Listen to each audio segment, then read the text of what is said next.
Hello and welcome to the Wolf Den podcast. I'm your host, joined by my co-host Zenitsu, and today we'll be talking about the EX2 metagame and what it means to the development of BT8. Because as we covered last episode, or if you're not aware, EX2 adds fairly minimal to the competitive landscape as the top end is concerned. So BT8 flows nicely into EX2, and it kind of gives us that deeper, wider understanding of BT8 that maybe some people don't want, but I thought that is a good idea to have at least now with looking at the timeline for the future because it gives people opportunities to iterate. Whereas BT7 was solved rather quickly, and there was BT8 coming soon to completely shake up the meta, it wasn't necessarily worthwhile to experiment with that iteration process, and therefore the fact that we can really dig into BT8 with the addition of some EX2 pieces, which we'll get into later, and really how it defines a broader, deeper meta. Part of understanding what a meta is I usually like to define what meta means because meta means different things to a lot of people. Same thing with it breaking down tiers. That literally differences differentiates on other people's opinions on what those topics are.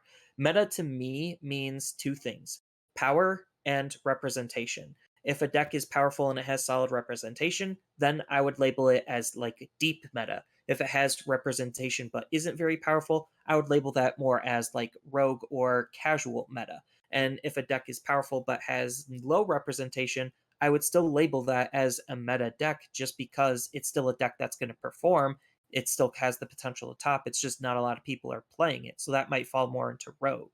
So, understanding what meta means also helps your understanding as well in terms of what we're going to try to be talking about and how we're speaking about it.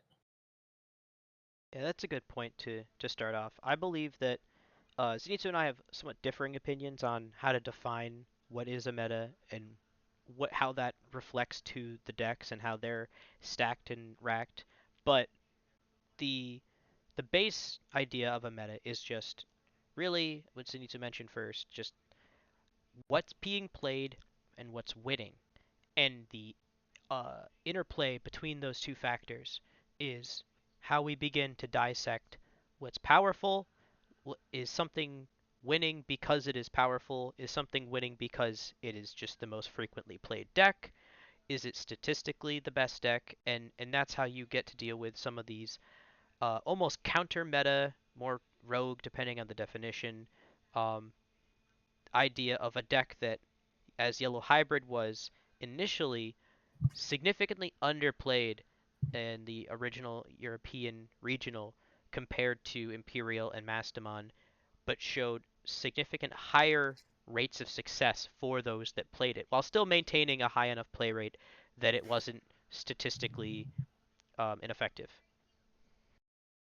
I actually think looking at the broader picture, seeing how BT8 has developed, the more and more people saw success with yellow hybrids, the more people obviously wanted to play it to try to copy that success. And then the more people played it, the worse it actually started to do as a whole. It still is a good deck. It still is topping quite frequently, very often actually, but there's something interesting about just how a meta develops to where you have such a powerful force that now is starting to be phased out because of more people playing it and what happens when people play it. Usually, yellow versus yellow. Yellow is a control based color. For anyone who doesn't know, it does not have a big, powerful game finishing like power play. It kind of does, kind of doesn't. It's super slow, but it just ends up whittling itself out, and that's usually what happens when a deck is overrepresented is they'll face each other and then start knocking each other out. So what made yellow do so good initially probably was the lack of yellow. And then now the more we see yellow, the worse it's doing. I wonder why. Yeah, it's suffering from success almost, if you'd want to throw like a quote to it. The idea that there are decks that aren't meant to play itself necessarily, or decks that struggle with itself. And yellow hybrids, I believe, to be one of those decks, given the how the matches evolve, how the turns play out, and the true win conditions of the deck when facing a mirror. Um, it does put you in a position where you're fairly likely to tie because you're way better at preventing your opponent from doing something in the mirror, just numerically usually, than you have abilities to do something. You only have your 8 level 4 hybrids, and you run your 12 to 14 tamers depending on who you are. And you're not blue hybrid, you can't recycle them. You're rarely chipping with them, especially against a deck that can recover. So you really don't have that aggressive option in the mirror to try and aggress your opponent out, and it almost kind of turns into a an exaggerated Lord Nightmon mirror from BT5 where he who plays first loses, in the specifically referencing Susanomon. Because Susanamon is that recycle tool. For anyone who's unfamiliar with Susanamon, one of the conditions alternatively to play them is you're going to put 10 tamers and or hybrids from your trash or hand to the bottom of your deck.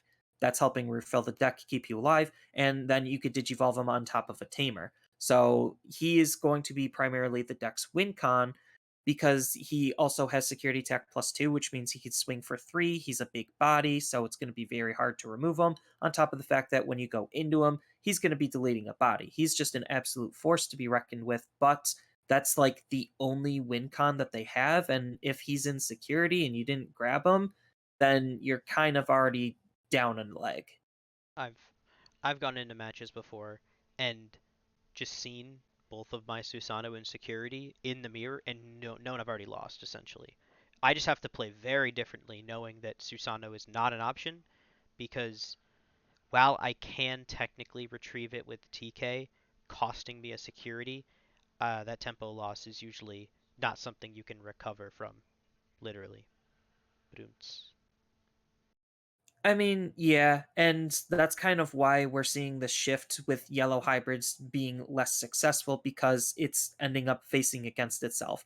Just in the last regional, I faced one yellow. I was doing very good with my Imperial deck, beating all of the people that I was played up against for like the first 5 rounds, and then I came up against a yellow stall deck and drew against it, and then immediately proceeded to see nothing but yellow afterward, which Imperial kind of has a hard time with yellow, mostly because it recovers, not because it kills shit or kills stuff. Yeah, And because I could just hide in raising and then just do like this ginormous power play out of nowhere. Like Imperial is just a super flexible deck, but like just getting that one tie immediately dictated what I was going to face therefore after, and it was all yellow. And it's because yellow faces itself, and then yellow has a tendency to draw. yeah. And usually draws are not ideal in tournament situations. I like where we're going, but I don't want to get too far removed because I went and I pulled it up. I know I've spoke about this a long time ago, towards the beginning of the podcast. And it's something since we're discussing meta and what it means. Um, I feel like I've always fallen back to this four quadrant system that uh, is actually borrowed from Lolalytics, a League of Legends statistical website, and I feel like its application is just too good not to use, and it compares champions for our purposes would compare decks um, in a four quadrant system based on the breadth, meaning how frequently a deck is played, or depth, how often that player or that pilot plays that deck. And it compares not win rates, but just how often is someone playing it and sticking with it. And it compares win rates in other, there's multiple graphs, a lot of information here. Um, but those metrics alone I think mean quite a bit because it takes the ability of things that are doing well or things that aren't doing well, and it categorizes them by these four quadrants. So if you start at the low end, bottom left hand corner, low, not many people are playing it, and the people that are playing it aren't playing it for many games. Just completely, that just unpopular is their definition. So if you do play it, you're not playing it very frequently, and not many people in general are playing it. So yeah, just comparing various data points of, so via the x-axis, each unique pilot would count per one, and for the y-axis would be each time it is played. Each event that person bringing that deck counts for one data point. So um, then you move up. The people don't play it frequently, so not there aren't many people playing it, but the people that play it a lot. Those are your niche decks. Those are your Lilith loops moving towards kind of your mass demons now. That um, the people that do play it do see success, but they also put in the time. They put in the hours. Um, I guess crossing over to the bottom right hand corner, those are your flavor of the months, kind of. They're defined as broad here because a lot of people are playing it, but not many people are playing it more than once or frequently. And then you've got your straight meta, your popular, top right hand corner, people playing it a lot in general, and when they do play it, they're playing many events slash games with it. And I think because I know I mentioned win rate a little bit there, but this this four quadrant system doesn't care about that at all. It only cares about representation, and that is the founding principle of what a meta is. And it ties into win rate, but is not built entirely upon win rate. Because part of like how this goes into like my second point on how I define a meta is the strength of the deck, where it's just like, okay, a lot of people are playing it and it's really strong, so that's going to help further define it and solidify it as more of a meta deck, and that influences people's decisions to want to pick up and play it, as we saw in BT8 with yellow hybrids. So it's something that we haven't really had a lot of in Digimon, and I'm glad we're starting to see it, even though I'm potentially a victim of it at this point. Um, but we've had fairly quick metas so far. BT5 being the exception for those North American players, unfortunately. But regardless of the actual length of the meta, from an event to an event, um, as we move through the meta, as far as like the first event from a meta towards the last event of a meta, while sometimes the individual pieces of decks were changing, the decks themselves were fairly stagnant. And it's something that has been brought up to me in the past about how almost a counterpoint against the Digimon card game as a whole. Um, and a lot of that does have to do with the flavor of the month status and them kind of printing progressively better cards and better decks. Um, but it's not exclusively because the problem is that we've just had decks that we've borrowed from Japanese data, and rarely has it been wrong. Wrong enough to the point where we can say, hey, Japan, I mean, I guess BT6 being kind of the exception, we just skipped their iteration process, kind of, where they came out the gate and said Jesmon is the best deck. They also played best of ones, kind of changes the landscape, so to speak. But they Jesmon was their boogeyman of BT6, and for us it was decidedly Gabubond. That wasn't the only format that it happened. There was BT4 where they were playing with different rules because they didn't have hidden potential discovered limited to one, which affected the playability and viability of green as a whole. So in their BT4, they had Nidhoggmon as the The top four of deck with green Digiburst, yeah. and we had Yellow War Greymon because it was literally the next best deck. So with the best deck now out of our meta, obviously people then jumped to the next best thing. I I think BT4 is a good example too because I had kind of forgotten about it, but Um, that was when I started doing my first real deep dives into what people are playing, how many people are playing it, what's topping and where, and sort of tracking the evolution of a meta that still kind of exists, even though it hasn't existed in as sweeping fashions as we've had recently. Um, but something to note there is that while Yellow came out of BT4 hot off the presses, like the only deck that was probably potentially better than it was Green and was completely removed as an option by nerfing it, limiting hidden potential discovered to one. Um, as well as Argamon. If I mean, people didn't necessarily care about the Argamon as much, though they still had Blossom on. And I mean, Argamon was still a huge part because yeah, having 8 Digimon that Digisorb slash Digivolve for 0 is was really that's fairly strong, relevant. especially going into Nidhoggmon, and especially with the hidden potential play. Um, So it did really hurt Green when but those two cards got hit. I mean, maybe I feel like I'm potentially misremembering here, but I do feel as though over the course of that meta, we did see a shift. Because when did Jamming Palmon come out? Four or five? Jamming which one? Palmon? Palmon. The promo Palmon? That was BT4 because we had Okay, the it yeah. was a dash pack card Okay, so because that was the it same was time BT4 then. Sunnarizumon came Yeah. out.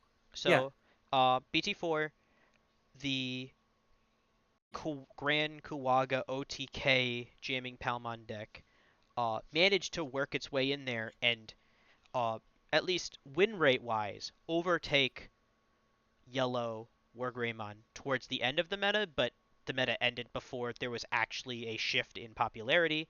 Um, but we saw a fairly significant rise in toppings from like the first event or the second event where maybe one person out of a top 16 had that deck, and then people talked about it, people were working with it, and it was raising to the point where it had we continued, we potentially would have saw a switch where the Grand Kuwaga OTK would have overtaken the Yellow War Greymon deck. But um, it's entirely um, me guessing. I don't know. We never had that data because BT5 came around the corner and Lord Nightmon solved the problem of other decks trying to be the best deck.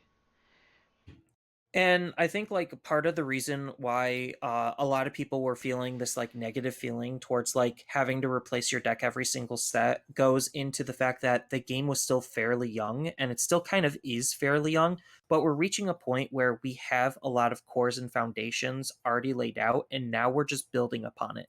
So as of like BT8, we're definitely seeing a lot more iteration, and I think the iteration is going to be continuing as like the trend.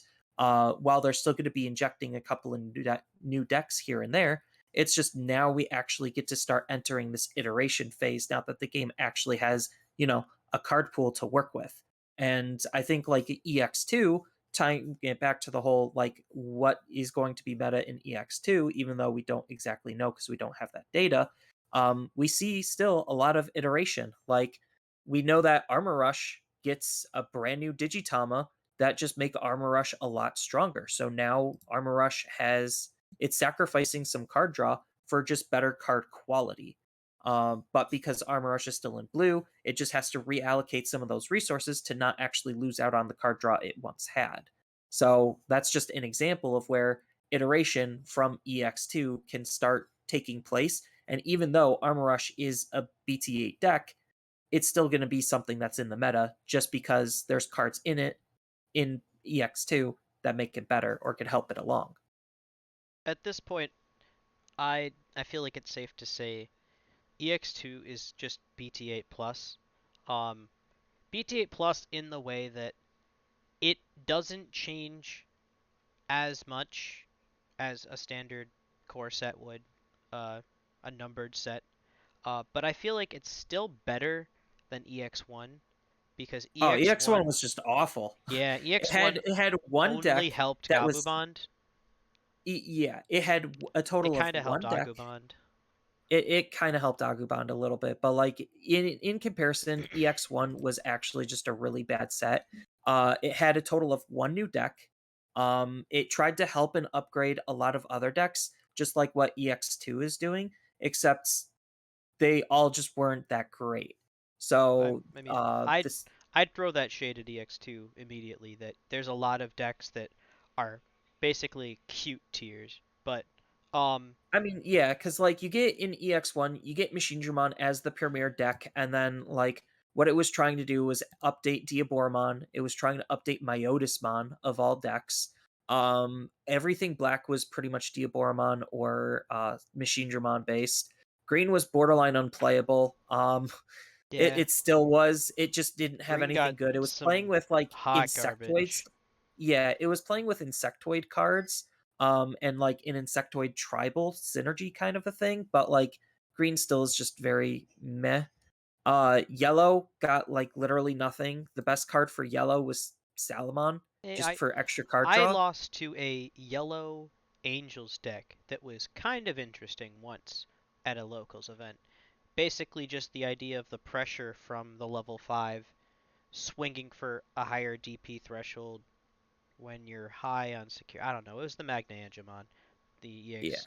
But um, I think the point being is we are seeing quite a mirroring of EX1 and EX2, but we're starting with a way healthier base, which I think is almost exclusively an agreeable statement because we're not coming off the heels of Gabubon versus Gabubon, or just Gabubon but stronger versus Gabubon but stronger for Ice Wall, Deep, and EX1 Gabumon added to the deck.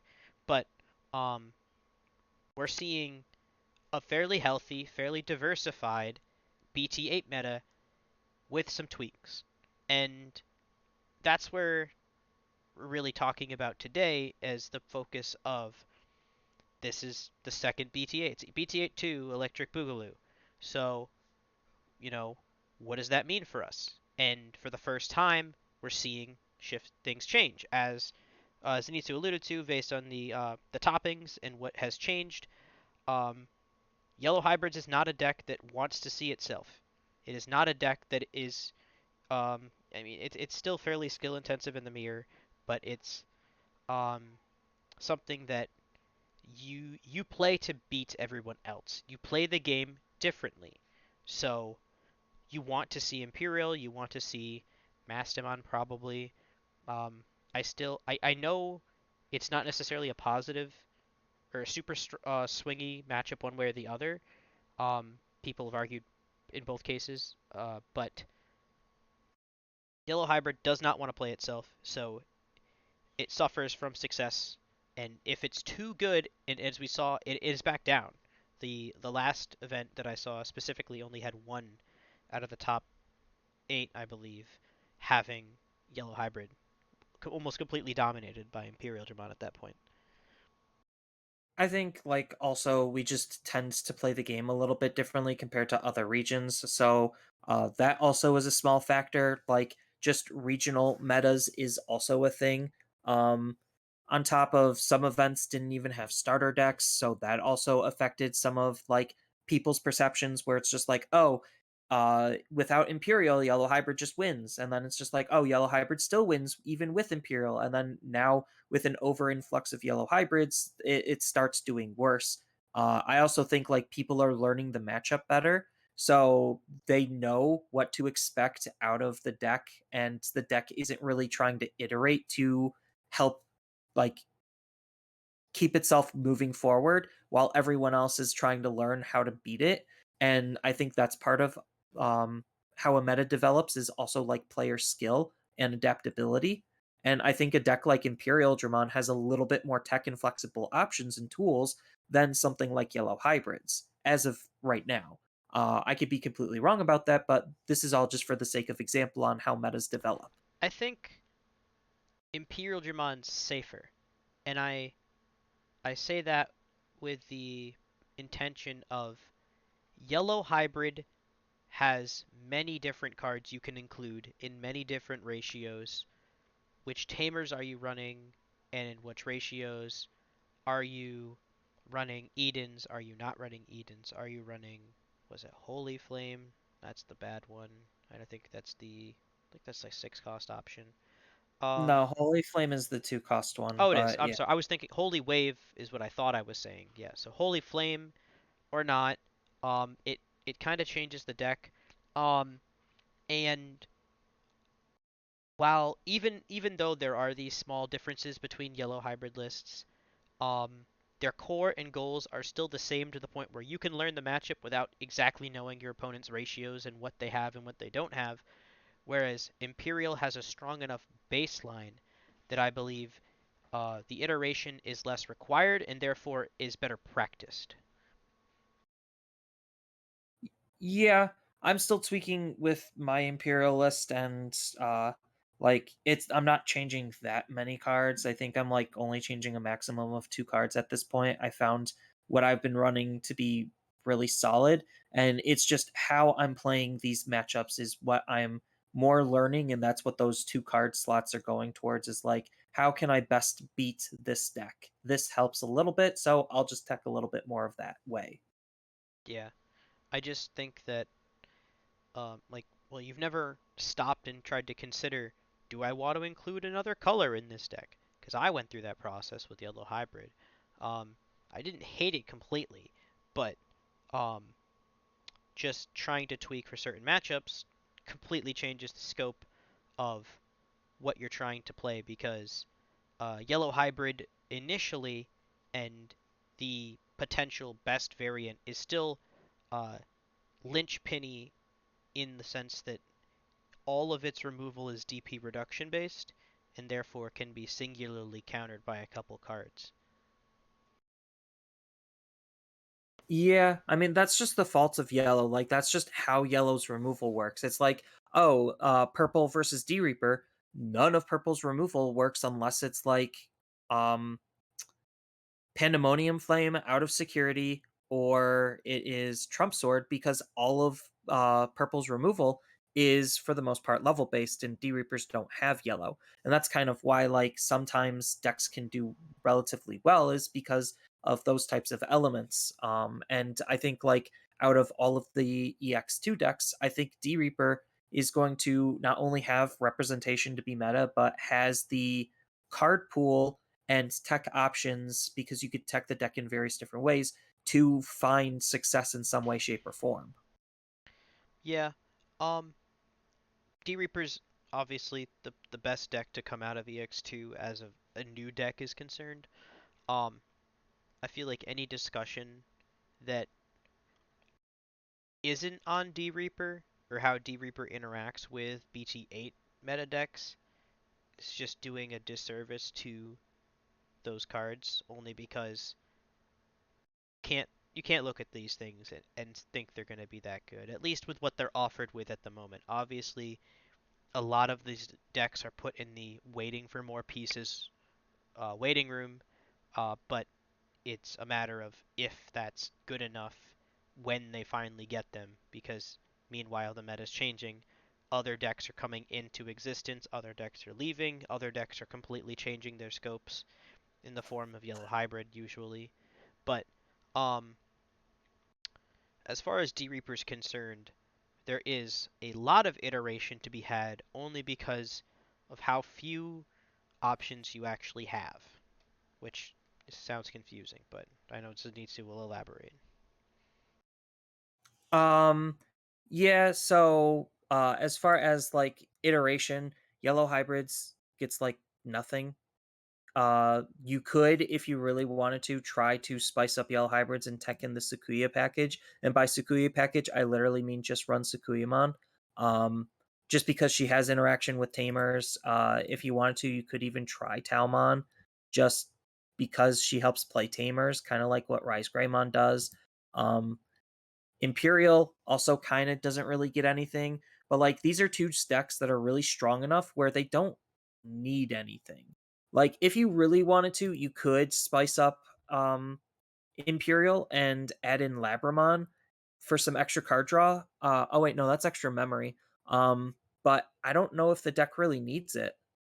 And that's kind of like why we're saying like this is just BT8 2.0 is because the top decks in BT8 are still going to be the top decks in EX2 format.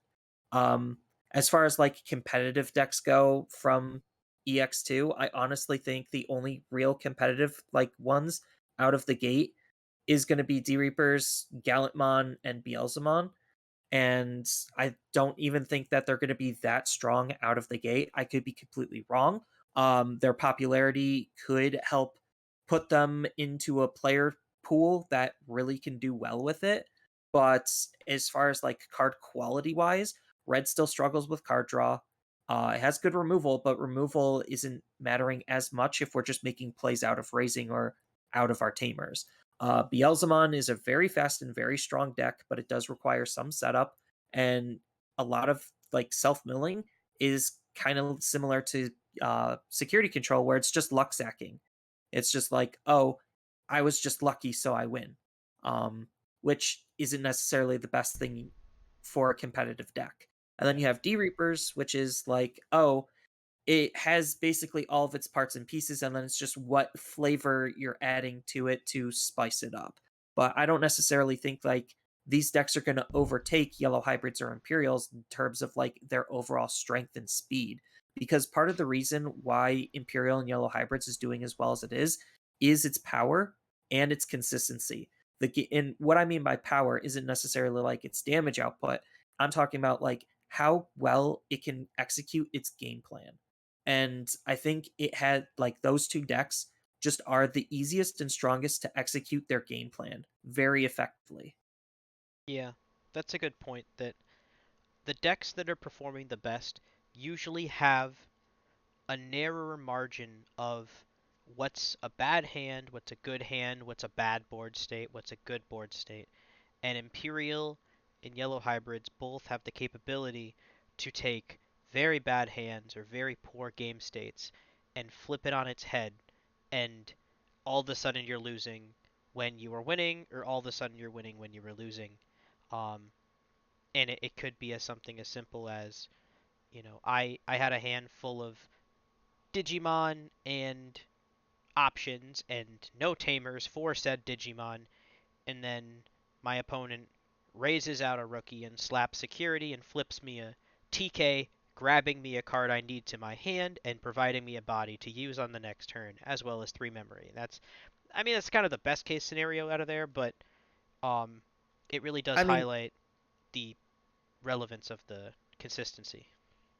even just like with Davis for the Davis can BT3 draw version two of cards. Davis, like Davis can just help you fix your hand. If you're running blue memory boost, that could help fix your hand. Those cards are really good consistency tools that those decks tend to adopt because they want to try to find their parts and pieces. So like, and they could do it easier and better than a lot of the other decks because of all of the other draw tools. So if I don't have, let's just say in Imperial's case, I don't have a level 4, but I have the jamming Vmon and I have the jamming egg, I'm still drawing a card, I'm still attacking, I'm still progressing in some way, shape, or form, and then I'll just eventually get unstuck just because I drew more cards. A lot of the other colors don't have that level of draw inconsistency. I think the reason why like Guilmon and Gallantmon decks could do well is because they do have some really decent consistency added to it. So you do have the promo Guilmon, which when you attack with it can draw you a card, and then you have the new Geekymon, which when a Guilmon attacks, you could draw a card. So now off of that one swing, you're drawing two cards, and even though that attack isn't safe, you're still drawing two cards. I think the big difference between Imperial and something like that is the fact that my attack is safe with my jamming Vmon versus your attack is not safe with your promo Guilmon. And that's like a huge differentiating factor on the success that you could have between the two decks. Yeah. Since you mentioned Davis at the beginning, just as like blue decks have been playing Davis since its printing and never stopped playing it just because it was a good card in any blue deck without running a single green card. So that should show you the power and consistency of Imperial Dramon with Davis. Because now you're potentially drawing two, and usually if you're seeing multiple dual colored Digimon, you can finally pick which two you want, which is another key feature of Davis in that deck. But um, And in Yellow's perspective, you have TK, which they've been It's playing your second literally hand. since the beginning, Yeah, which they use their security to basically get whatever they want out of their security. yeah. Um, And playing and with two levels of information's just something that I found other decks I really don't like that. Just the ability to I know what's in my security. I've at least I for the most part minus potentially the top card of TK um or whatever recovery I've provided on top of it. Um I at least know what I'm working with on average. Um I wanted to get back to it just cuz you mentioned it. Um I do think we're going to see a delicate balance in EX2 with the competitiveness of D Reaper as well as Beelzemon, only because, as you mentioned, D Reaper does kind of shit all over Beelzemon's game plan. I So, mean, Red does too. Like, Gallantmon loves the fact that you have cards in your trash. Some of the cards, including McGeedramon, just want to put cards in your trash for you, and their trash, just so you could trigger Gallantmon's ability. And the ability that you want to trigger off of your Gallantmons is, well, this is more Chaos or Crimson mode, and the BT2 version is you just straight up sack their security. Like, doesn't matter. mm, No security checks, just straight up gone. And Beelzemon is a self mill based deck where it wants to turbo its trash to be as healthy and large as it possibly can while not milling itself out. So, like, the fact that it can't touch um, D Reapers and Gallantmon, just it's not a free win, but it's a very easy win because you're playing right into their hands. Just make it a very awkward deck in its position. But yeah, against other stuff, it could be very strong. yeah. Um, but just these small interplays, I think, are what is going to matter as we get to what people are deciding to play and how people are deciding to play it. Because, as you mentioned, Beelzemon struggles into D Reaper, um, and given the prevalence of D Reaper, it could potentially curb just the prevalence of purple in general. Um, because I'm thinking back now to how Three Musketeers has a fairly good, or at least like purple Starmon now mostly dropped the other Musketeers in the multicolor shtick that they were running with. Um, so now it's just down to like a purple option deck that runs just slamming BL stars, playing options, nail bones, and that deck also struggles with D Reaper. Its slower build your trash game plan is just kind of counterintuitive to what uh, just the levelless Digimon of D Reaper as well as the game plan of D Reaper because you really have to race them, and I don't know if by the time they get to that point, a BL Star deck can really punish D Reaper, and especially if they ever hit the point where Gatekeeper's online, it's kind of over. If Gatekeeper's online, then yes, it is kind of over. They don't really have a way to deal more security attack to actually be able to deal damage, but I don't think it's that bad. I, I Just because you could tech your option package to better accommodate for D Reaper. So now you'd probably end up playing maybe one or two less fly bullets because one fly bullet in your trash means fly bullet is always online. And then they could run more happy bullet showerings because that's DP based removal, which D Reapers have DP. You have Cocytus Breath for blue, which is just solid bounce. Then you have Gwalt Schwarmer in black, which again is play cost based, not yeah. level based. So you have different ways in that deck to be able to tech against Deep Reapers to make it a little bit more favorable. I do think that Bellastar isn't that slow, because you do get Doberman to help speed the deck up. Even though you're not going to be running Alice, it's just the fact that between Doberman and Eismon, you could really turbo mill and fill up your trash very quickly to be able to get it into a solid position. Um, yeah. I'm looking here. Gewalt would be fine. Gewalt's still as good as Gewalt's always going to be. Um, but Happy Bullet not being able to be used as a single removal tool, um, I feel like hurts the flexibility, and as well as obviously Fly Bullet just not working at all. Um, really, like, because they're not going to tech completely for the D Reaper matchup. They're going to be aware of it. I know they run um a small blue package now for Cocytus Breath. I guess not new, but it is more common now to see that small blue package since they've dropped more of the other pieces like the Gundramon and whatnot.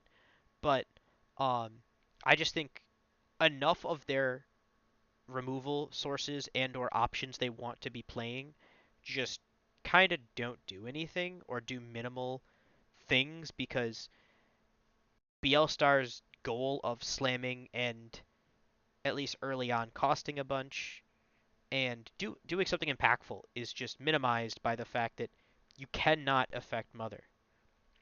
And Mother is all you care about against D Reaper, at least as far as BL Star is concerned, because all of the interaction done by um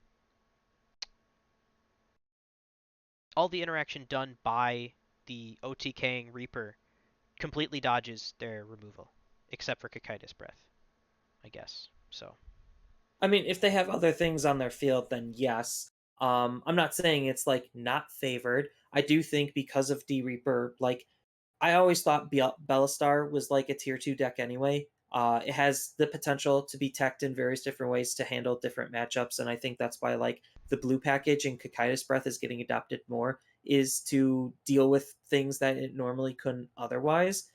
Because it also struggled with Armor Rush just because none of their removal kills their Digimon because hmm they have Armor Purge. yeah, So like but it still saw success, and I still think something like that could see some success. It's just now with these new decks added into the format, iteration is going to need to happen because they can't just run the same old and just expect the same thing to happen.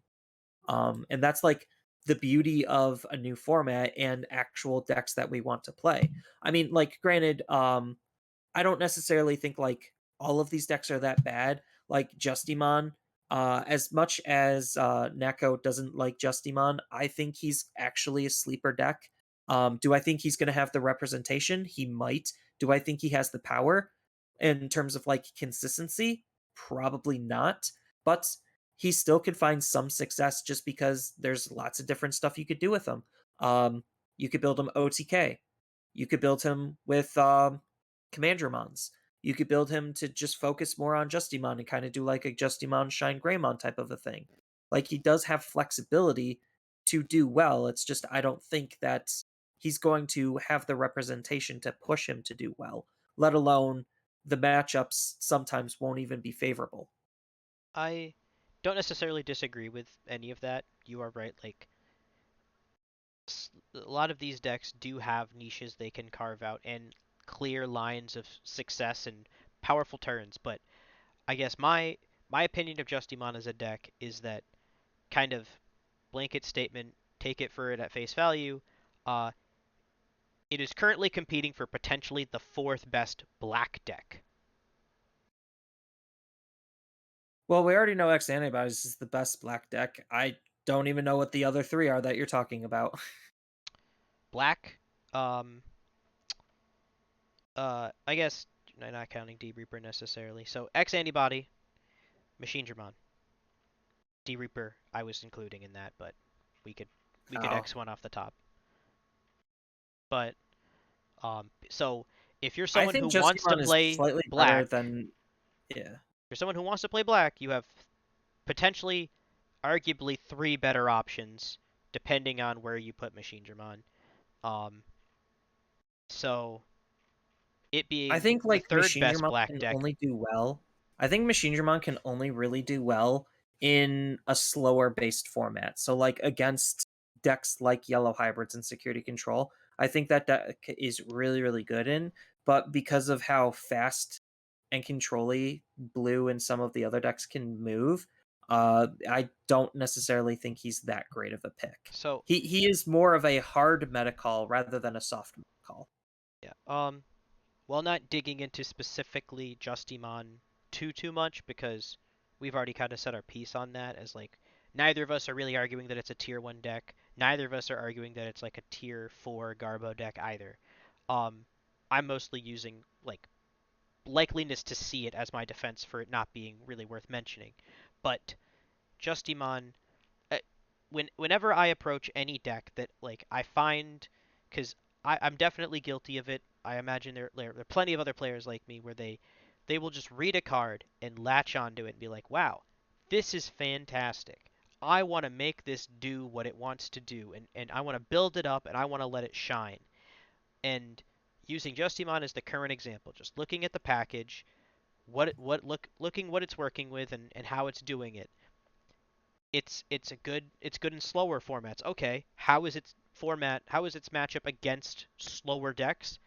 Awful. This thing gets destroyed by yellow hybrid. I don't even think it's close. Uh, I kind of want to fight that, but I do think Yellow Hybrid is still favored in it in the long run. I do think a good Justimon deck, teched and tuned for a specific meta, because like I said, it has a whole bunch of different like sub packages you could run while it's waiting for its other parts and pieces. Um, I do think it could still do well, but do I think it's better than Black X Antibody? No. And I think that's part of the problem where it's just like it's not better than the best black deck. Just like Gallantmon is probably not going to be the best red deck. I do think it's a very good red deck, but I still would probably prefer to play yellow or not yellow, Red hybrid. red hybrid over it just because of the speed and the damage. Now, I do think Takato with Blitz definitely helps that deck a lot. And I think that Gallantmon does have the damage and various tools to make insanely powerful things happen. But again, it's slower and it's relying on you building up your stages in a very specific way, which that is the problem of stack-based decks. You have to build in a very specific way to get the most out of what your level 6 is trying to do, and you're not going to be able to do that all of the time. So, um, mostly in the uh, absence of being able to find somewhere else to really talk about it. Uh, what are your thoughts on the plugins? Not necessarily like for a plugin deck, but in their own respective colors. Do you see Oh, I any? think they're I think they're insane. I think they're so good. If I had to rank them, this is not counting blue card. I Yeah, think Digivolution plugin S is absolutely bonkers. the green Just one draw a card, yes. It literally says draw a card and then free evolution into something that costs 3. for a So cost this of could two. help you, yeah, for a cost of 2. So it's technically only costing you 2 to draw an extra card and digivolve for something cheap. So this could help you get from your level 4s to your level 5s. This could help get your level 5s into your level 6s. And that acceleration could help a lot of decks if used correctly, on top of the security ability acting as some solid consistency to help find your Digimon. It's just the best plugin. I think the second best plugin is going to be the red plugin, just because a lot of decks lack damage, and just a generic security tech +1 is already insane, on top of the fact that it's looking for tamers, which a lot of decks want to use tamers. Um, and then the worst plugin is going to be blue. Jamming is really good, don't get me wrong. It's just it's jamming, it's not actually helping outside of the fact that it's just making your Digimon have a higher chance of survival. And then its security is just a generic draw 1. It's not digging or looking for anything, it's just a generic draw 1. So it's okay. But I love the design of them just because a lot of decks already want to run Tamers, and these are just very easy, good, generic cards to splash into a lot of different decks for a lot of possibilities. I'm definitely interested in them. I don't think they see a whole lot of play outside of the plugin deck, the yellow plugin deck, I guess more specifically. But um, because I think while it's cheeky and I like the idea of trying to play like the red plugin A in like a yellow hybrid deck or plugin S the idea of being able to play these cards without meeting their color requirements as long as you have a tamer technically means you could play them in any deck, but the opportunity for them to be a dead draw if you happen to, because I guess it makes part of my evaluation process, it makes your worst hands worse, because now if I have a plug-in A in my yellow hybrid deck when I'm stuck on tamers, it doesn't do a whole lot for me. That's kind of why I like plugin S the best, because at worst, it still just says draw one card. At worst. So Hmm. it's still replacing itself, progressing something, and then the benefit is a pseudo cheap Digivolution that could also help. Well, it at So, worst it's a draw one if you have a tamer, I mean, yeah. because you can't play it if you're not running green. I mean, but like usually when you're playing these decks, you'll That's probably have yeah, a that's what healthy I'm amount of saying. tamers. Like, because I mostly plug-in A does stand out. Being able to provide aggression for a cost of two is something any deck would appreciate. The ability to do it without meeting color requirements are great because yellow hybrid doesn't play red yet. Um, but the idea of its security ability, adding a tamer to your hand of your choice from the top three. So if you hit more than one, you at least have a choice of them. Just that sounds like a great like hybrid deck card, but especially is it better Fire Rocket in red hybrid? Um, Fire Rocket needs two color Digimon. Not the other one. The not Fire Rocket for red hybrid from BT4. The not Fire It's Rocket? Fire Rocket but for a different archetype. Oh, Atomic Inferno. Yes, just not Fire Uh, Rocket. It gets 3000 DP and Sec plus 1. And then that yeah, second and then thing that if doesn't it's matter. blocked, it's three. That never Yeah. matters. Because they always have Yeah. piercing, so why are you blocking? Or you're always just gonna beat over them. Yeah. Like the blocking is just to So de-incentivize Atomic blocking. Inferno So costs 1, so probably not better, especially because the security effect is gross. well, I think like if you're playing a plugin, you're playing it in a deck that's lacking something. So like if I were to play, let's just say yellow War Greymon, splash in some red to deal some extra damage. If I have a tamer and I'm playing some tamers already, I would probably want blue just to try to combo with it to make his attack safe. So like usually that's the place of those plugins is to try to help fix what a deck is lacking. But like you said, I don't necessarily think all decks want to adopt a plugin just because sometimes it is just going to be a dead card in your hand and then other times when it's not a dead card, it's just going to help you win the game. Yeah.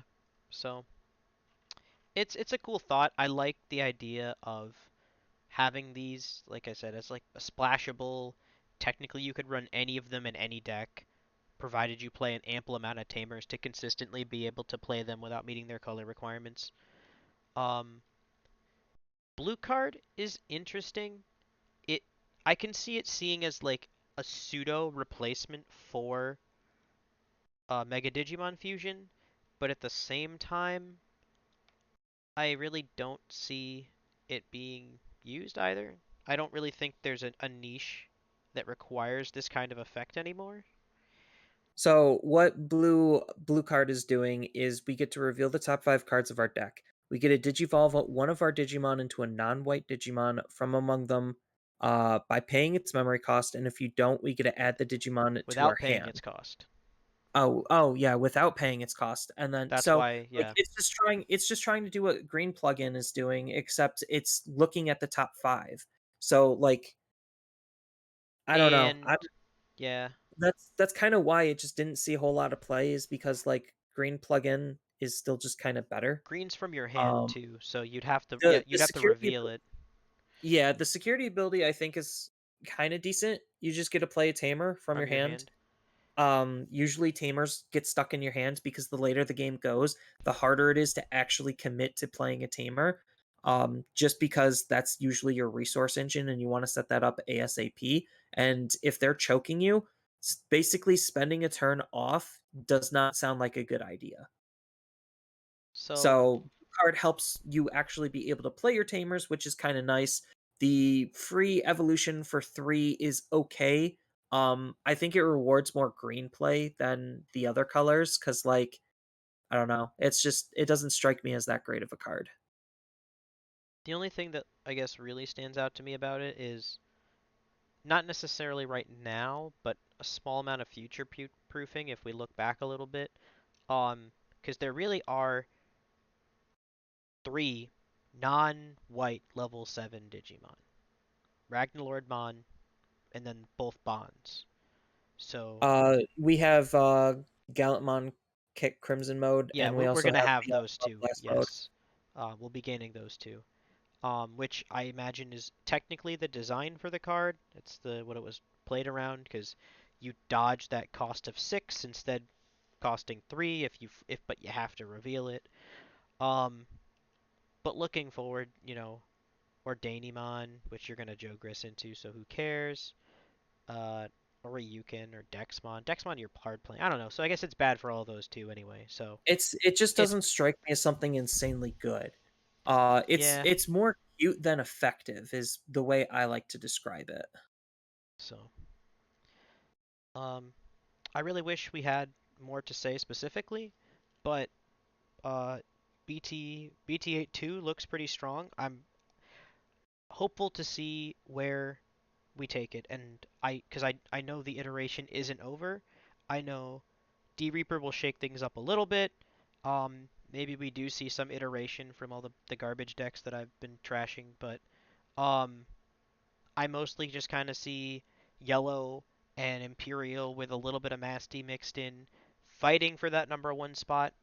Um, I guess Masty being on the losing end right now of that three-way tie. Um, but it at least will show that we have enough time now with all these events coming up that people will need to iterate in, adapt or die, especially if you're yellow hybrid.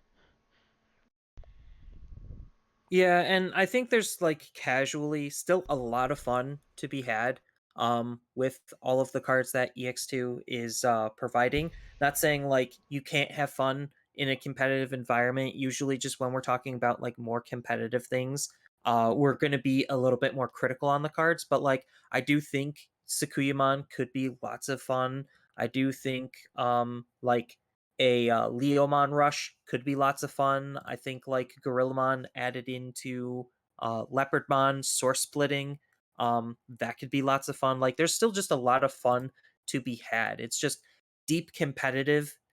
A lot of these aren't necessarily going to be the greatest and have the strongest impacts. I do think like there's a lot of sleepers. So, like I said, Justimon's probably a sleeper. Sakuyamon's probably a sleeper. I actually think like Leomon Rush, which is basically just blue hybrids but a little bit more aggressive, could see some pretty solid success. Sorry, Mega Gargamon, you're just not good. But people will play Terriermon anyway, just because the Terriermon engine actually looks pretty strong. It's just their top end is garbage. Yeah, they Um, just play not Mega Gargamon. I mean, like Henry is such a good card. Like Henry is the reason why you don't actually want to play options now in green, Yeah. especially for the Gargamon deck, because like part of the problem with green is like it needs the opponent to have stuff on the field. We've kind of talked about this before, but like it also doesn't have the ability to easily suspend the opponent's Digimon even if they are on the field. So I don't know. Mhm. Green's just not good, but like there's still just a lot of fun and experimentation to be had, and I think that's going to be the most interesting part is usually at the start of any new meta, um there's a lot of unknowns, and usually what we'll end up seeing success is either one of two things. Either something unknown is going to completely dominate and decimate everything just because they don't know how to play against it and they don't know what it's doing exactly, or everyone's going to play it hyper safe and just play the old stuff. So those are the two things that we could probably expect going into the start of EX2 is one of those two outcomes happening. Yeah. I know I'm not changing anything in my yellow hybrid list at the moment. I have some ideas, but for the most part it's the same at least any iteration I was going to have would just be iteration within its current engine. It doesn't include anything new. It would just be Uh, I other would, I old would, cards. I would actually for yellow hybrids, consider Viximon. Um, I saw that, but I mean, it's worth trying. Like that's what I mean. Like that's the iteration. It's worth trying. yeah, um, maybe as the fifth egg, I can see um potentially two, at least I guess, as because I'm currently running I think Freemon. Um, but I mean, it really just depends on how likely are you to want to raise into a Rapidmon, because that's the only time you're realistically raising outside of a few edge case scenarios, and then also playing an option, not necessarily zero, but how often are you also raising into a rapid and then swinging with three or fewer security? And it really that's the singular trade-off that one requires you to spend a resource to gain a resource. One is agnostic of that. Upamon generates card draw just based on meeting a requirement. You don't have to spend anything to for that to happen. Yeah, but I mean, I'm always an advocate on trying to push experimentation. Like copying what Japan does is kind of boring, and most of the time we do just that. We did kind of have a little bit of a break from it just because the Japanese data is skewed to their rule set, and we're playing under some different rule sets. So they had like D Reaper was super successful in their format because they had unrestricted Reinforce. reinforced memory boost, which definitely favored yellow as a tech splash more than any other color. But now without that, people are favoring black for its utility type tools. Um, but there's other stuff that we could do past that where I was almost experimenting with purple a little bit. Even though the purple tamers are really bad, it's just the draw and the self mill to try to get through your deck a little bit faster is kind of what I was looking at purple for. Not necessarily the self mill, more for the draw and discard. So like Labramon, purple Labramon, Eismon. Um, Obviously you can't really use any eggs because you need them to be Mother Reapers, but like I still think there's a lot of exploration and experimentation that a lot of people can have. And some people have even thought about using D Reaper package with a completely other deck entirely. Like I saw people are just like raving about Lord Nightmon D Reapers. I'm just like, I don't necessarily see it. But if they can make that work, that's something new, that's something interesting and exciting, and especially if it does well. I mean, I guess I'm also guilty of this too. Just like the flexibility of the small number of cards required to make a Lord Nightmon package makes you want to just shove it in other decks that don't need it. And there's a lot of packages like that too. Like Black is infamous for shoving Commandramon in literally anything. I actually I had it open in a tab and then I closed my computer for the night, but um I had pieced together a Commandramon Dark Nightmon list with the intention of potentially building it and playing around with it as a for fun deck until Dark Nightmon X came out. Yeah. But Oh, um but I'm excited to see how things develop with EX2 and where people go with it. Just because literally I think we have an event that's happening on release. So that'll be exciting to see like what rapid iterations could happen in such a short period of time. I'm sure people have already play tested using proxies or tabletop simulator or whatever. But what they get and what they can get on launch day for a large event is going to be crazy to see the outcome of. I mean, if you were anyone, this isn't um a core set. It's a side set. Like I feel like a lot fewer people are stressing out about unless you really want to play D Reaper and you need to open a very specific set of things. Mostly, honestly, I thought the searchers would be the hardest part of that at this point. Yeah, you'll probably need to open on average, assuming pull rates are the same as the other one. You'll probably need to open 4 boxes, just because assuming you get a playset of each That's, common, yeah. um, So, that means it'll take 4 boxes to get D Reapers. um, yeah. So if you don't have friends that open boxes and you just want to open a bunch of boxes for commons, I guess be my guest. But um, Yeah, you're I'm com not saying you should do yeah. that. Well, you're It's just completely if fine on bringing yeah any on BT8 deck. launch day, Any yeah, you're BT8 deck that you felt comfortable playing, that you felt was competitive, will more than likely translate into the EX environment. Very few decks are changing, very few pieces. Imperial German, I'm fairly certain, changes nothing. Yellow Hybrid changes minimal, if nothing. Mastamon changes minimal, if nothing. So, X um, antibodies again, minimal if nothing. actually, probably nothing. I don't really. Yeah, actually, probably nothing. So, You could make an argument for a plugin, but that's stretching it. that's really stretching it because it'd be the off-color ones. They're all off-color, so you'd have to just. I mean, you play seven Well, tamers you on already average. yeah, you already want to play Tamers, but again, this is a set where you don't need to stress out about not having it super right away. As long as you have something that's competently working competitively from BT8, you should be fine in BT9. It's just more of the understanding of what new decks are doing, and I don't want to say like they're not hard to understand. It's just the likelihood of them being super successful is definitely a lot smaller than something that's already well known, something that's already doing well, and something that will continue to do well. Yeah, if anything, the hardest part about these early events would just be if someone playing something weird and off the wall like plugin or Justimon, understanding their win conditions, understanding how they want to play the game if you're not experienced with it, it shouldn't be the hardest part. But No, it's just your deck doing what it needs to do in order to beat it out. That's going to be the hardest part. so, I don't have anything else to add, so I think we can go ahead and close this out. Yeah, just as my closing thought, I think we're entering a phase of Digimon where iteration is going to start taking place. We're going to be ditching our decks less often just because of all of the new parts and pieces these decks that they already have are added and adding. And I think we're going to be entering a really interesting stage in Digimon's overall development, and I'm looking forward to seeing what they do next.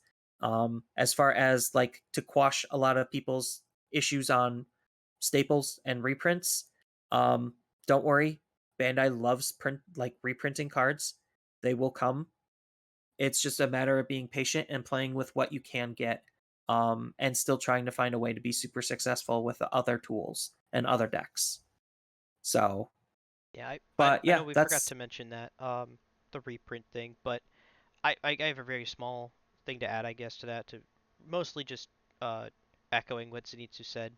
But the, I guess, thing I would like to add is that while comparatively cost prohibitive, um, they are kind of worth it. A lot of these cards have been staples, and they're called staples for a reason. A lot of cards, especially the ones that are agnostic of which archetype you're playing, like your Davises, like your TKs. Um, I myself and some of invested them in are more additional archetype. copies. Yeah, I guess they're And slightly more sometimes they're archetypical. yeah, and some of them are more archetypical. Like you don't need Greymon if you're not playing a red deck. Like it's Mhm. just that plain and simple. So that's $15 as of right now that you could just completely ignore even thinking about. Mhm. So it's more of just figuring out what you're going to be playing and best lining yourself up for that, rather than stressing about, oh, I don't have this card, what do I do? There's plenty of substitutes and replacements that you could think about utilizing. It's not going to be the end of the world if you don't have the exact card, depending on what that card is. Yeah. And And there's only a small handful of them. yeah, there's really only a handful of cards that you really need to see if you're playing certain decks. depending on what you choose to play, um, the numbers could be very different. But for most decks, a small number of expensive cards are required. Usually they are older, um, and that's just something that you can then use EX2 as your opportunity. If you're someone who's playing Yellow Hybrid or trying to build Yellow Hybrid or Mastemon or Imperial, and you're looking at your list and you know it's not super optimal. You don't have as many Davis as you want or as many jamming Vmons as you want, and those are the cards that are on the pricier end for the deck.